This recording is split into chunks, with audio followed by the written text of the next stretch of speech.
Looking forward to hearing it. So help me welcome Sherri.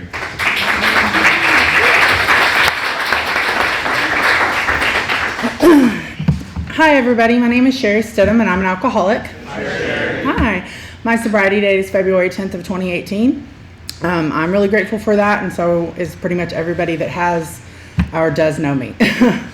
And so I want to start off by saying it's a beautiful group of people that I see right here, because you're here and you're not at a bar or in the streets or wherever you were. I don't know about you, but I was laying in a Walmart parking lot. So I am nervous. I don't care how many times I do this. I'm always nervous because I have an ego, right? And it tries to kill me every day. And then I have to remind myself that I'm not here for me. I'm here for God. And I'm here to just let you know what happened to me, like what I was like, what happened to me, and then how I got to where I am today, standing before you as, thinly disguised as a productive member of society. So I have a sponsor. She has a sponsor, and I sponsor a lot of people right now. And, I've worked these steps to the best of my ability with an open heart and mind. So, I can set that there. Anyways, so I'm supposed to tell you what it was. My home group is the Chicago group. We would love to have you anytime. We meet finally in person again for like a month now, Wednesday nights at 7 o'clock at the, I'm going to say it wrong, Cochran Chapel UMC, something like that. It's off of Northwest Highway. Brandon knows where it's at. You can also get my number after the meeting, and we would love to have you. It's an hour and a half long meeting, but it's amazing. And they have snackies, which is why I stayed at first, because I'm chubby. So anyway, that's a part of my story. So anyways, I'm going to tell you what I was like, what happened, and what I'm like now. So I grew up in an alcoholic household. I didn't know that when I was younger, right? I didn't know. My dad, I would be driving down the road or whatever, and he would have a cooler in between the seats, right? And I would just like be sitting there and he'd be like, "Hey, hand me a beer." And I thought everybody's dad did that. So when I would ride with my friends in their car and their dad didn't, I was like, "Where's your dad's cooler?" Like, and they're like, "What?" And I was like, "Yeah, okay." Like, I was like, "They're weird. They must be poor," because my dad has beer everywhere he goes. And, and so it just, to me, like, and my dad was always the coolest, right? My mom was like the stickler. My mom's she's never been a drinker, and she's never, done any drugs or anything like that, really, that I know of. God bless, please out. And she's just this really sweet lady. And my dad is just was this goofy, always had a joke. But he was one of the worst alcoholics I've ever seen. He wasn't an angry drunk. He wasn't a mean drunk. He wasn't a belligerent drunk. He was actually pretty funny when he was drunk. But the main difference as a kid that I noticed, right, is that there were sometimes when we had lots of money and sometimes when we didn't. And sometimes Dad was in a better mood than normal, and sometimes he was just in his dad mood, right? And, go over there and do what you're doing, and, a little grumpy. But, he was a big old burly, like, plumber guy, And so I was just, he liked to hunt and spit and stuff, I was just like, whatever, But he loved me like crazy, And so, growing up, that was I see my dad drinking. On my dad's side, I'll tell you, everybody on my dad's side drinks, right? Everybody. And this is and nobody on my mom's side drinks, like, at all. Nobody drinks. They'll occasionally have a beer on, like, a birthday or whatever, but they don't drink like my dad's side of the family drank. Like, when I was, like, 6 years old and went to every party we went over, my grandmother threw parties on my dad's side all the time. It was like so-and-so's birthday, 4th of July, it's a Tuesday, whatever. They always had parties over there. And so when we would go over to the house, my grandmother had this like huge 25-foot swimming pool in her backyard. This is back when you could actually do that. And it was like a sand bottom pool, and she had all this stuff, and it was so fun. And they had this punch bowl, and she would fill it with like 12 different kinds of liquor. I didn't know that as a kid. I just knew it had strawberries in it, and I didn't know that the strawberries absorb all the alcohol. And so me as a little kid just wandered over there and grabbed a strawberry, and boy, I liked those strawberries. And so I would eat those strawberries till I know now, get drunk and fall in the pool, and then my dad would go and fish me out, And I don't have any memory of like it being like, oh my God, or anything like that. I just remember the strawberries were cool. My mom, she would catch me, would be like, don't eat the strawberries. And then they would, move the bowl higher, and I would get a ladder, and, and so, but like, the sad part of it is that on my dad's side, I've lost my great aunt, my great uncle, my great grandmother, my grandmother, my grandfather, my aunt, my dad. And on my mom's side, the first person that died in the last 20 years has been my uncle, and he died of a heart attack at 82 years old. And so that is just a beautiful dichotomy, right? It's just a perfect example of what alcoholism addiction does to a family, right? So, all growing up, I, as a kid, thought my dad's side of the family was the cool side, because when we go over there, we have fun, everybody's partying, everybody's laughing, people are dressing up for Halloween, and I, get toys and presents and all that stuff. And I thought my mom's side of the family was like, oh, they're fun, they have good food, whatever, But it was like, they were fine. And I should have known, like, looking back, my mom and dad should know, like, she's going to be a problem when we get older, because she wants to go over there and not over here. So as I started to grow up, I just remember as a kid, I always felt like my skin didn't fit right. Like, I would be walking in the room and I felt like I was like this, and everybody else was just calm and cool, and it's so crazy, because it's like, I didn't even realize back then that that's how I felt. I felt like you were judging me, like, looking back now, I felt like you were judging me, like I wasn't as good as you, and I didn't even know why. I thought it was because I was chubby, I thought it was because I was tall. Those are things that, like, my whole life I've been like, being chubby is bad, being tall is bad, and it's just this mental belief this false belief that I put in my head. And so for my whole life, I always felt like not enough, right? Like, and I know y'all heard Jenny speak last week, and I told Patrick I will not be as good as Jenny. I just can tell my story and Jenny can't, right?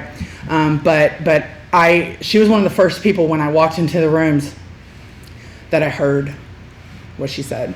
Because she said, I have this unshuttable voice in the back of my brain that says I'm not enough, not pretty enough, not smart enough, not. And I was like, oh, you stole my voice. Like, that's my voice. That one's back there. And it just never, ever would shut up, And so as I'm growing up in my house, I should have known the signs were there that, like, something wasn't normal, because, like, I would get Christmas presents, like a really cool boombox. And then, like, a couple weeks later, Dad borrowed it, because Dad would go and gamble at the, horse races or whatever, lose his money, and he'd have to go pawn whatever I got, right? I thought that was normal for everybody, except all of my friends still had all their Christmas presents, And growing up, I did tell, I tell all my friends, because, as alcoholics, as people that have addictions and stuff, we hear the worst stories when we, through our life. We just hear these horrible stories about what people went through. And, I'll tell you this, like, I may have grown up in an alcoholic home, but I wouldn't trade my home for the richest person that I know, because I grew up every single day knowing I was loved. My parents loved me as much as they possibly could. They would have given me the world if they could.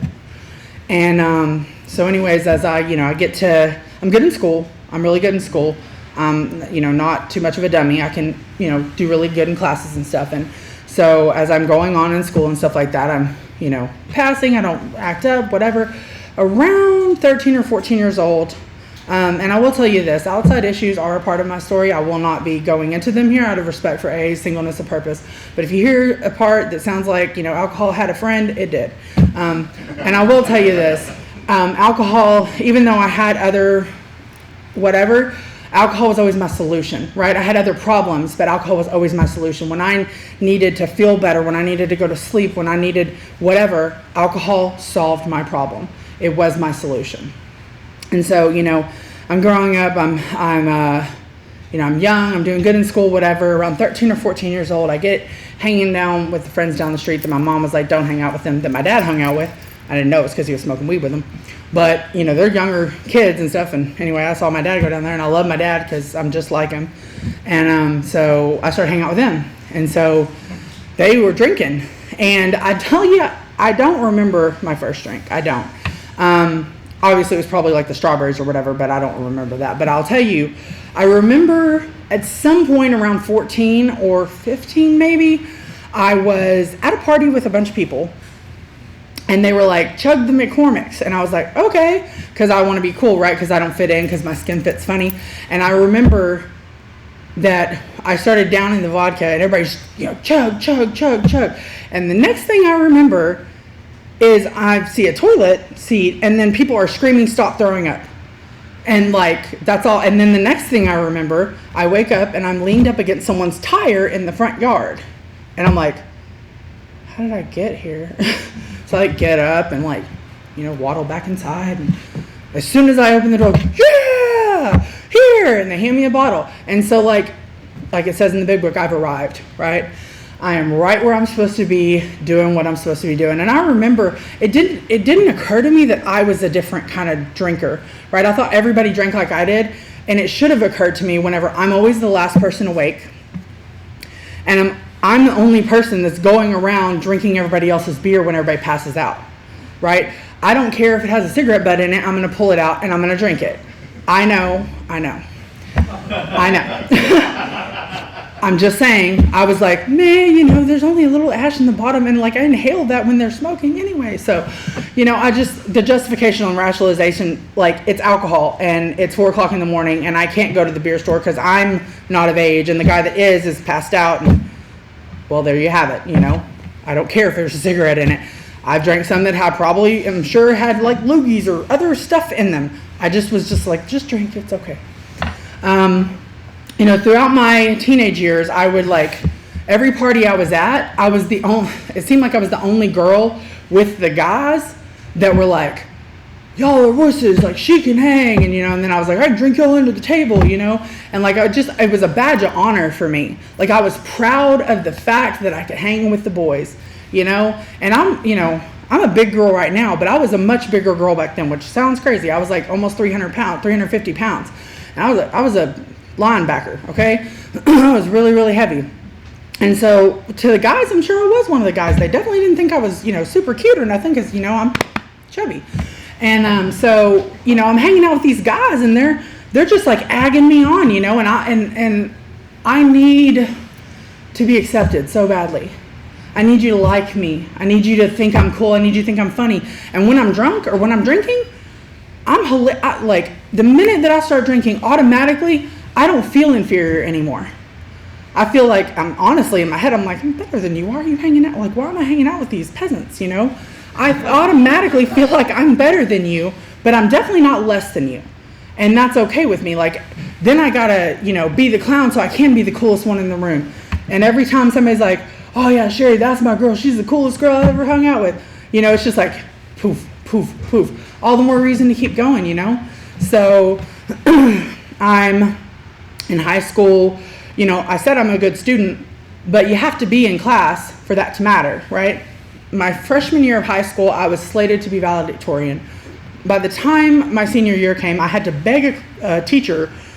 I threatened him. I was like, because I used to harass him in class because I'd come in drunk and stuff, and he'd give us assignment, or he'd walk out for 2 seconds and I'd erase the board and be like, free day, and he would just come in and be like, leave, And so I eventually, I had missed too many days in his class. And so I said, if you don't say I was here 2 days when I wasn't, then I'm going to take 2 of your classes next year and I'm going to harass the crap out of you. And so he changed it so I could graduate. But I barely graduated. My grades were fine. It was my attendance. Why? Because I was behind the portables drinking, doing what we do. So I graduated high school, and I'd always wanted to go to college. It was like a dream for me. What time do I need to stop, by the way? 10 till? Okay. So it was always a dream for me to go to college, But by the time I reached graduation of high school, and I was like, I graduated, I was like, I'll take a year, do what I want to do. I had a job. And I was making pretty good money, man. I was making $400 a week, and for a recent grad, that's not bad. I mean, it's not bad for some people today, And so I had all this money, but I was living at home with my mom, and I had nowhere to spend the money because I didn't pay rent or bills or anything like that. I didn't even pay my phone bill, ironically. My mom and dad did. And so I just had all this money coming in, and where do you think it went? Partying, and when I wanted to go out to eat and stuff, and I somehow would end up broke by I'd spend I'd get paid on Friday, and by Tuesday I'm broke, and my mom's like, where'd all your money go? And I'm like, So I'll back up for just a second, because I remember this. I got drunk at a party one time when I was 15 years old, and the police showed up. A little bitty apartment, no back door, windows, my big self can't fit out. So I go try to squeeze under the bed. That did not work. The police come in, they're like, get up, go out here. They put us all together, we're underage. So they call our parents, and I'm like, oh God.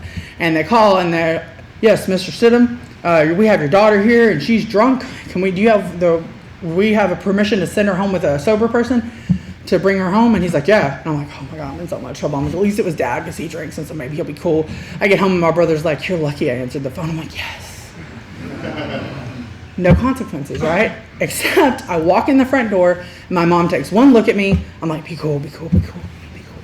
And I walk in the door, and she's like, are you drunk? I'm too honest, probably. Go to your room. And so, like, I go to my room, and I remember, like, 10 minutes later, I'm laying there, I'm like, oh. My dad finally comes in the bedroom. He's like, what is wrong with you?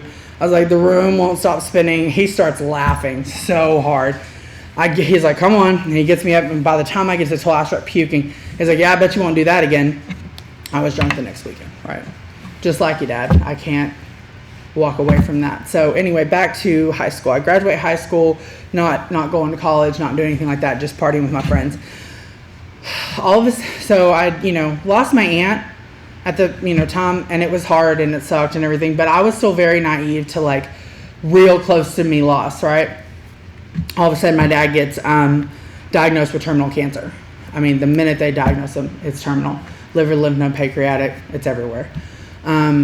I still, because my dad was like this 290 pound, like, big mountain, guy, I just was like, Dad'll beat it. Like, he was the strongest man I ever knew, and I was like, he'll be okay, And within a year, he went from 290 pounds to 120 pounds. And the chemo just ate him alive. And I went to go to sleep in my bedroom one day. I had taken off work to stay home with him, and I went to my bedroom to go to sleep one morning, and my mom woke me up and said he had died. And she didn't know what she was doing, and it's not her fault, but she said, here, take this, it'll make you feel better, and handed me a Xanax. And so I took it, and I couldn't think all day long, right? And so then they come in, they get my dad, and we had the funeral, and I don't know exactly what set it off, but I was at my work one night, and I was just trying to eat dinner, and all of a sudden I just felt like I was dying, like my chest was about to explode. And I start going home, and I call my mom, call the ambulance, I'm dying. And she's like, you're having an anxiety attack, that's what you're having. And so anyway, what ended up happening was I stayed home for the next 13 months. And when I say I stayed home, I mean I was agoraphobic, and I did not leave my house to go to the front yard, to the backyard, to walk my dog, nowhere. I stayed in my house for 13 months straight. And I just sat there and watched the Maverick game, because I love Mavericks, and that was something me and my dad used to do together. And I sat there and watched the Maverick game, and ate food, lots of food. And that was it, and I was just so lost, and I didn't drink or anything. I just sat there, and it's crazy because it's like, I don't know what set it off, but I know at some point my mom had got me to this doctor, and they put me on some meds that they made me into a robot. I couldn't think, right? But I wasn't like panicking and freaking out, so I went back to work. And I remember my friend Ray, he was the bartender, and one day after I'd started back, he's like, hey man, it's so good to see you. I'm like, yeah. He's like, you want to go have beer after work? I was like, it was so crazy because it was the first time I'd had a thought about beer, because he said it, and when he said it, I was like, yes. And like, I already got relieved just knowing I was about to go have a beer. And so we went and we had a beer, and I'll be honest with you, I don't remember the next year and a half of my life at all. I have no idea what happened. I remember one thing, which was we were at Ray's apartment one night, and I parked somewhere I wasn't supposed to, and they towed my car, and that sucked because I had to pay like $400. That's about the vastness of what I remember for the next year and a half. I don't remember it at all.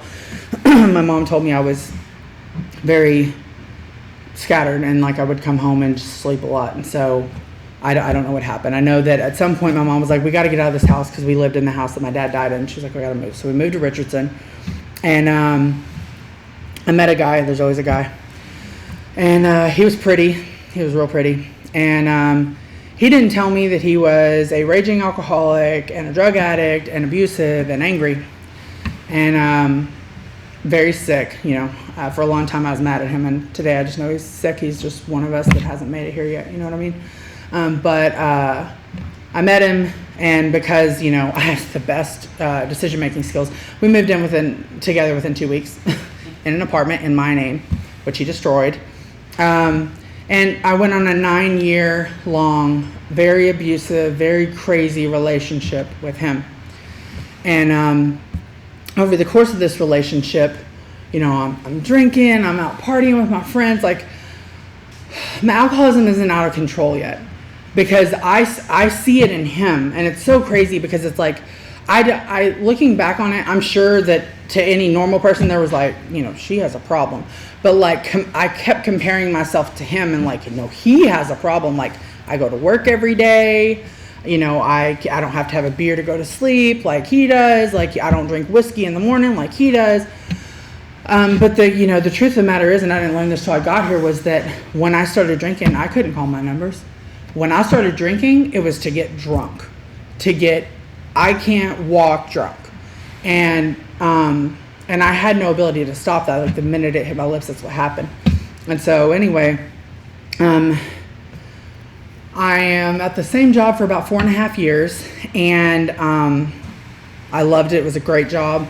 And so my alcoholism starts getting worse and worse. My ex-boyfriend at the time, he's getting more and more violent. You know what I mean? It's getting really bad. And so I kick him out of my apartment. And my friend Ramsey from high school was actually one of the first people I got drunk with, the one that's like, chug, from the first story. He and I hadn't talked in like 8 years. And so we reconnected on Facebook. Facebook's great. He comes over to hang out with me one night, and we just, hit it off like old times, friends from high school, hadn't seen each other in a long time. We used to be best friends. And so we started hanging out and stuff. And over the course of like a month, because he's like, man, you need to leave that guy. Like, it's not even that he wanted to be with me. He just really did genuinely care about my happiness and my health. And so he's like, you need to leave this guy. He's over, he's supposed to come over to my house one night, Ramsey is.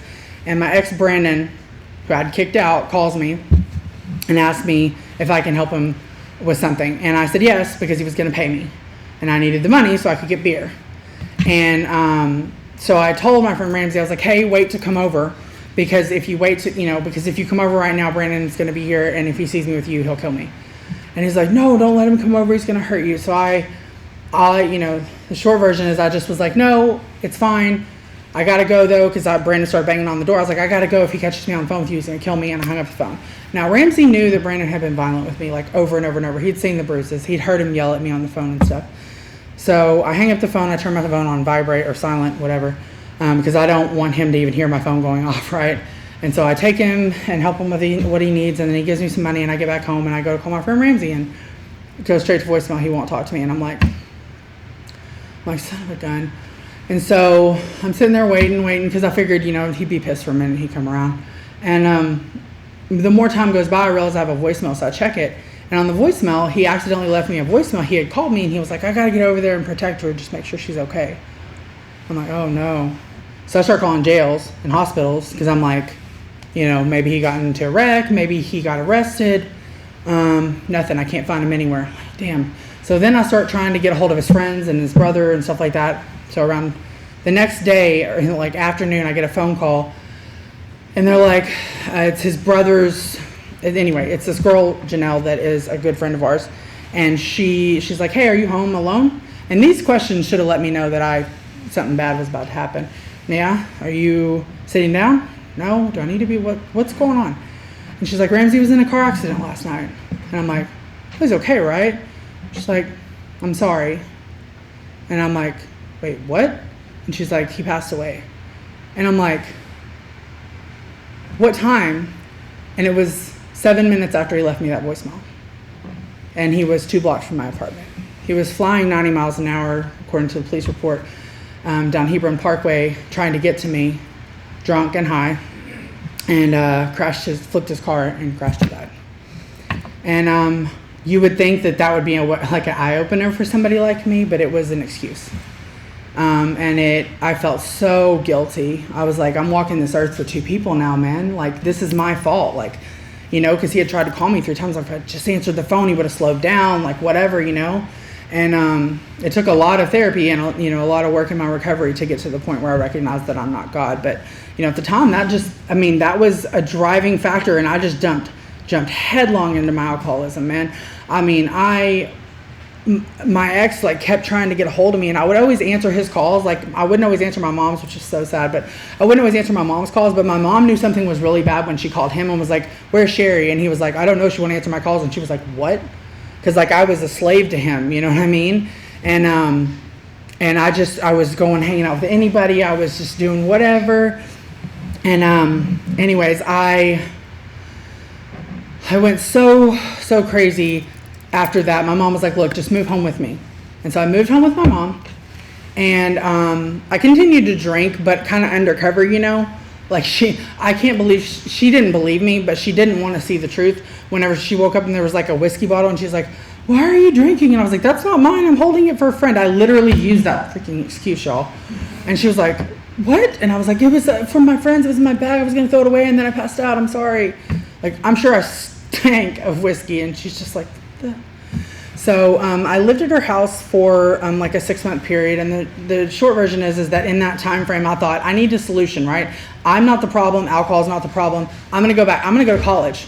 So I started going to college.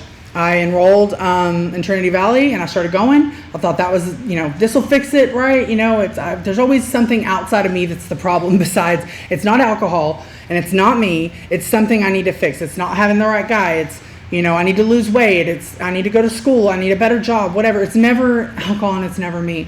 And so I started going to college.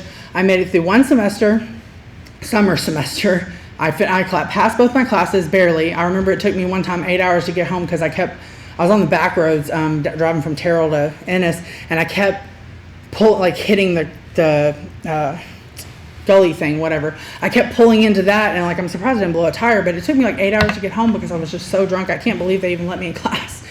But I passed the classes, and then I signed up for like 6 classes the next semester, never showed up. So, you know, I moved out of my mom's and started hanging out with my old friends and stuff, drinking, going to bars like all night long. I mean, just as soon as the bar would close, I'd go to somebody's house and then end up at some, you know, guy's house or some girl's house or, you know, whatever. And then the next day I would, you know, get wherever I need to go. And I could hold down a job a little bit, but it was really bad.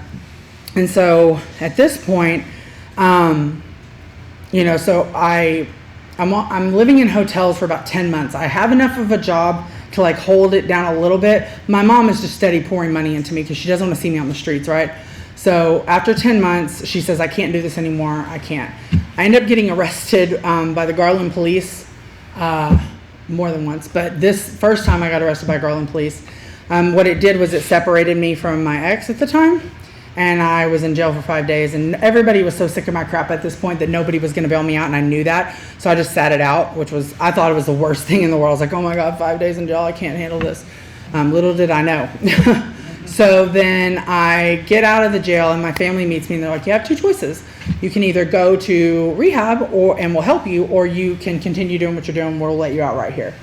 And so all I heard was, if you go to rehab, I will help you. And so I went to rehab. And I went to Nexus, and I was there for 11 days. And when I first got there, what I'll tell you is that I did not want to be there. I didn't want to be sober. And by the 11th day, I did not want to leave. It was the first time in a long time that I had no phone. So I'd had a break away from the world, and I had people talking and filling and pouring into me about how, you know, there was a solution, and that I had a fundamental problem, and that it could, you know, there are people that have my problem that have a solution. And that was in 2014, and obviously that's not my sobriety date. But what I will tell you is that the seeds that were planted that day were not lost on me. And so I never, ever, ever pass up an opportunity to plant a seed, even if I know that that's not going to blossom today. Because the things that they told me, one of the things that I'll tell you in a little bit, sticks with me to this day, and I share it with my girls, and I share it with anyone that will listen. And so I went to Nexus, and I was there for, I think it was like 11, 12, 13, 14 days, something like that. And then they discharged me, and I went to sober living. And I tried for like 3 months, but I wouldn't let go of that one ex, right? I just wouldn't let him go. And so very shortly, 3 months in or something like that, I relapsed, and I continued drinking for the next 3 months, until the sobriety house that I was living in was like, it's obvious, like, get out, you're not sober. And so I left, and I went back to the hotel because I had a job, because I'd held it together for a minute, right?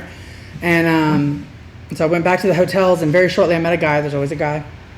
And this guy I thought was like my knight in shining armor. He had just gotten out of Safe P, and he wanted to take care of me. He was like, I'm gonna put you up in a hotel, girl. He's like, it's all good, I got you. He's like, you're too pretty to be sleeping in your car, because at this point I started sleeping in my car because I ran out of money. And so he starts to put me up at a hotel. I think he's like a prince. And he tells me, we both tell each other the truth. I said, I'm an alcoholic, and if you hang out with me, you're going to start drinking. And he said, that can't happen. He said, I'm trying to help you, because if I start drinking, I turn into the devil. And neither one of us lied that day. He hung out with me, and I didn't get him, he made the choice, but he started drinking, and he turned into the devil. And so we went on this 6-month like crazy stuff. He had all these really, really wild friends. The people he was hanging out with were like, she does not belong around us. And like, I didn't know what that meant, but it sounded scary, right? Because like, I'm from Mesquite, Texas. Like, for the most part, I'm pretty sheltered my whole life. Like, I had never shot things or anything, or like, I'm just not a very worldly kind of knowledgeable. I mean, I was a virgin until I was 19. So like, I'm not a very outward kind of person. So these guys were telling like his friend or him, like, she doesn't belong here. And so anyways, I kept hanging out with him because he's the prince, and ended up getting arrested by the Dallas police. Went to Dallas County Jail for 1 year and 4 months, and I deserve to be there. I deserve to be there a lot longer. And so just for honesty, I was helping create false identities and fake checks and credit cards and stuff like that. And I was guilty of it, completely guilty of it. And so, but at the time, I wasn't ready to say that. I will say that today. At the time, I was like, I'm taking this to trial because the judge will see that I'm a victim. And she was like, shut up. You're going to treatment. You're lucky that's where I'm sending you. So she sent me to Wilmer, which is a open treatment, right? I went to Wilmer. They don't have like high fences or any fences at all. And I may be chubby, but I wanted a cigarette and I didn't want to be there, so I ran. And I stayed gone for about a month, at which point at somewhere during that month, I was running down Gaston Avenue at 4 o'clock in the morning, banging on people's doors because I was convinced that the people I had been hanging out with were trying to kill me. And so I ended up getting arrested again. I ended up getting arrested. And then somebody bonded me out that was like hanging out with all of us. They bonded me out. My mom was like, why would somebody bond her out?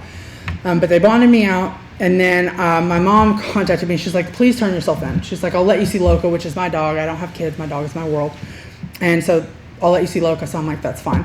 And I was like, because I was tired of running. I didn't have any money. I didn't have anybody, right? Nobody wanted to be around me. I was crazy, loudmouth. Like, I'm not quiet, right? So it's not like I can like stay in your little bedroom when your parents won't know, because these are the kind of people I'm hanging out with. They don't have their own place. They don't have their life together, The occasional one I would meet, I would hang on as long as they'd let me until they were like, get out now or I'm calling the police. And anyways, so I turned myself in because I was like, I'll just get this over with. And I went back before my judge and she was like, yeah, this time you're going to Safe P. And I was like, oh. I was like, well, they have, better food options there, I guess. And so I went to Safe P for 1 year. I went to residential treatment after that, or residential at Salvation Army after that. And then I went to a sobriety house. And that was September of 2017. Which is also not my sobriety date. And so I got a lot of good information in Safe P. I will tell you that I got a lot of really good information about like alcoholism and what it looks like and, thought stopping and, cognitive and all of that. And in November 12th of 2017, up until that point, if you had asked me, up into February of 2018, if you had asked me, I would have said, I'm not an alcoholic. Alcohol is not my problem. Everything else is my problem. Alcohol is my solution. I would have said that. Looking back on my life, on November 12th, which is my birthday of 2017, I went to hang out with a guy. There's always a guy. And this guy was like, let's have some beers. And I said, beer's never been a problem for me. Done. And so we went and had some beers. And I told you at the beginning that I don't remember my first drink. And I don't. But I remember that one. The minute it hit my lips, I thought, we don't have enough beer. And he was like, what do you mean? And I was like, we got to go back to the store. It's like 11:50 and they close at 12. We got to go now. And he was like, chill out, man. You can have the rest. And I drank that whole 6-pack and sat there irritated. Very, very irritated. I was like, a 6-pack of Corona, it's not even Steel Reserve or whiskey. Like, what are we doing? Like, we like wussies? Like, we ain't even trying to get drunk, And I went on a 4-month bender on felony probation, reporting. And it was so crazy because at this time, like, I'd report like every 2 weeks. And so as I first started drinking, it would be like I'd drink for a couple days, and okay, I gotta stop, and then I would stop for the rest of the time. And as it went on for the next 4 months, it was like, a week before I'd stop, 6 days before I'd stop, 4 days before I'd stop, 2 days before, until I'm chugging water the night before because I was drunk as you know what. And I knew I had to report, and it ended with me walking in my probation officer's office being like, I'm drunk. And she's like, cool, you're going to do intensive outpatient every single night of the week, which I was already doing it 3 nights a week, so now I had to do it 5 nights a week. And I was so offended. I was just like, what do you expect me to do? I went to a treatment place that told me all this information, and they gave me a book about how to fix a broken leg with a broken leg and didn't teach me how to use it. I didn't know that at the time, but that's what happened. When you go to a treatment center and they don't walk you through this process, they don't teach you how to use the book. A book about treating a broken leg does you no good if you don't put it into action. And that's what happened. I got all this information and I had no way to know, how do I do this stuff? So in February, like 6th or something of 2018, I didn't go to work for a week. I didn't call my mom. I had a sponsor that I got. This girl that was my best friend at the time, still my best friend, his girlfriend called me and was like, hey, I'm your sponsor. And I was like, what? I kind of know what that is, but okay, whatever. And so for the next 4 months while I was drinking and stuff, I lied to her. God bless her, I lied to her. And in February of 2018, when my butt fell off and I just didn't go anywhere and I was just literally just in a hotel drunk the whole time, and I got kicked out of my sober living house again. My mom, they were going to throw all my stuff away. Man, I don't know about y'all, but I've lost my stuff so many times, it's ridiculous. And so I said, Mom, just this one last time, will you take me to go get my stuff? She said, yes. And so she took me to get my belongings. And I called an Oxford house because someone had suggested that maybe I could go there. And I had lived there once before. That's where I got kicked out of before. And they interviewed me that night. And my mom had her income tax, and she was like, this is the last time I'm going to help you. And I don't know why she knew this time she needed to, and I don't know why, but I thank God that he put it in her heart to do it. She paid for me to get in that Oxford house, and I walked in the door and I called the sponsor that I've been lying to for 4 months, and I told her, I said, I'm sorry, I just wanted to tell you I'm sorry for wasting your time. I know you're going to fire me, but I just wanted to apologize. And she said, I'm not going to fire you, but I'm done working harder than you, and if you're not going to do this, then I'm done. And I don't know what came over me. I said, I'll do whatever you ask me to do. And I didn't know that I meant it. That's what happened. That's what I was like, what happened. And here's what I'm like today. I didn't believe in God. I didn't care about God. And at Nexus, one of the people that brought a meeting in said, if you have a problem with the God idea, do you put the stars in the sky? No. There's something bigger than you then. And I don't know what that is, but I don't put the stars in the sky every night. So I don't know what it is, and I don't need to know what it is. I just know that there's something more powerful than me. And as I started this step work with my sponsor, she asked me to do things like go to this meeting, the Chicago group, and I won't lie to you, the first time I went there, I walked in the door with, and if you've ever been to the Chicago group, it's bougie, I'm just saying. They dress in like dresses and heels and suits and ties, and I don't do that every time, but I try to dress nice. And it can be intimidating for some people, and it's one of the greatest group of peoples, and they saved my life. And I walked in the door, and I had a shirt on that said Dopeless Hope Fiend with yoga pants and my hair in a ponytail, and I turned right back around and walked out. And I called my sponsor and was like, I don't fit in here. And she was like, go back inside, get 2 chairs, put your purse in one, go talk to somebody. And as I walked in the door, this beautiful lady named Judy, 47 years sober today, or 49, something like that, 40, could be my grandma. God knew exactly who to use to disarm me. She walked straight up to me. Hi, sweetheart, what's your name? I'm Sherri. Sherri, let's go get some snacks. I was like, yeah, let's go get snacks. And they had cheese, and I don't know if you can tell, but I like cheese. They had cheese and crackers and sausages, still do. Coffee and cookies and sodas and all kinds of stuff. And so we got snackies, and then we went and sat down and she talked to me. And I will forever be grateful for that woman because she watched me and she sat me down and she talked to me. My sponsor got there, and I won't lie to you, for about the first month I came there for 2 reasons, and that's it. The snacks, and because my sponsor told me to, and I told her that I would do what she asked me to, and we did step work beforehand, and I was just trying to keep my word. I don't know why, because I never did before. I was a liar and thief and a cheat and all that. But what I'll tell you is I finished my steps in 4 months. After about a month of going to Chicago group, a guy named Josh K was standing at the podium, and I don't remember what he said, but I can tell you this. He started speaking. He spoke eloquently and intelligently. All of a sudden, my ears just went, and I could hear him. And I looked at that man, who's this short little Jewish guy. We ain't got nothing looks-wise in common. He owns his own company. I was, at one point, right before I got sober, I was trying to sleep in the corner at the West End station by the McDonald's that always smells like pee, and if you know, you know.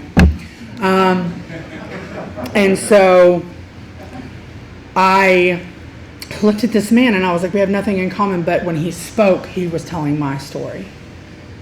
And all the desperation, everything he was saying, man, it was hitting home. And I just started getting on fire. So like I said, I finished my steps in 4 months. I started sponsoring immediately after that. I spoke for the first time at 6 months. I don't remember what I said. I can talk. And I finished 20 minutes early. I was like, that's all I have, I'm sorry. Because I was just so nervous, right? I didn't feel like I had anything to give. And it's crazy because on the way here, I was thinking like, I remember when I first came in, I thought people would be like, oh yeah, you know, because I got almost 3.5 years sober. They'd be like, oh yeah, I got 3.5 years sober. And I'd be like, oh, you got it made, dude. You got it made. You got this thing. And what I'll tell you today is that at 3 years sober, I don't struggle to, I don't want to drink, and I don't struggle to want to drink because God removes that from me every day because I surrender to His amazing, amazing will. And I tell you that my life today is better than anything I've ever asked for. And I also tell you it's really hard sometimes. It's really hard. I was literally at the podium on Wednesday. They happened to call on me. And the first words out of my mouth, I thought my sponsor had told them to do it. And when I got done with the sharing portion at the beginning of the meeting, I said, did you do that? She said, God did that. And first thing I said at the podium, because I walked in the door because I was having a lot of anxiety. And luckily I've worked with my sponsor and I've worked with doctors to work on that, and I'm doing a lot better. But what I'll tell you is that I got up, when I was walking up to the door that night, my friend Keith D, he said, hey Sherri, how you doing? He gave me a hug and he said, how are you? And the first word out of my mouth was, oh, I'm good. And then I stopped and I looked at him and I said, truth, right? And he said, no matter what. And I said, I'm sober. And he was like, I'm glad you're here. And I walked in and sat down, and then they called on me, and I got up there and I told them that. And I told them that the program still works. And so today what my life looks like, is that college degree that I always wanted, right? That I flunked out of. I have 4 classes until I graduate. I'll graduate next spring. I have my own apartment. I have my dog Loca, who lived with my mom for 8 years. She lives with me now. And while I wasn't ever neglectful of her on purpose, I never gave her the life she deserves, right? And this is an ungodly amount, but she's almost 16 years old.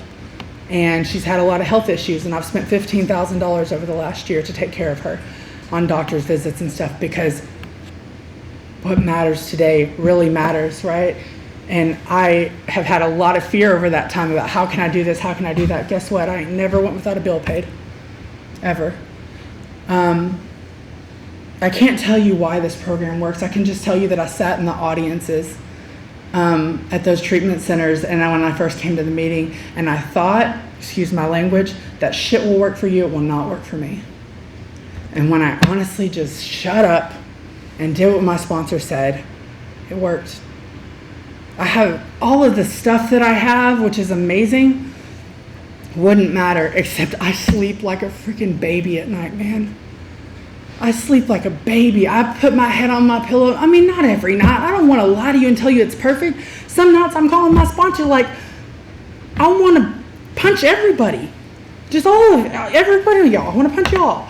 And some days, I go to sleep at night sad. I was for the first, after about 9 months of sobriety, I got into a relationship with a guy, and I was with him for 1.5 years, and I found out, and he was amazing. He fit my sane and sex ideal perfectly.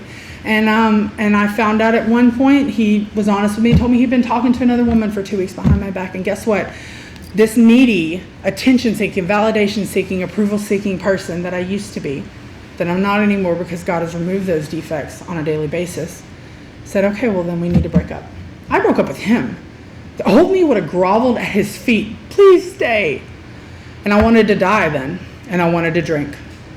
And because this program works and because I stay in the middle of AA, I stayed sober. And I'm so much happier today.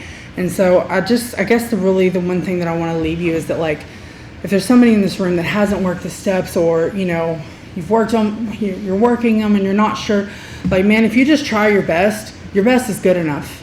Like, if you try this hard, God will meet you where you are. I don't care what your God looks like. I know a girl that her higher power, she's Wiccan, and her higher power is the sun and the moon and the stars, and it works, man. It works. I don't care what you do. Please just get a sponsor, work the steps. This program has saved my life, you guys. Saved my life. And it's because of people like you in rooms like this that my mom gets to sleep at night peacefully. She doesn't worry about me anymore. We're going on a trip that I'm paying for to Florida in September. I'm paying for her. She doesn't pay for anything anymore. I pay. Because God has provided me the opportunity to make these living amends to the people that matter most. This program works, and I really hope you give it a shot if you're not already. Thank you for letting me speak.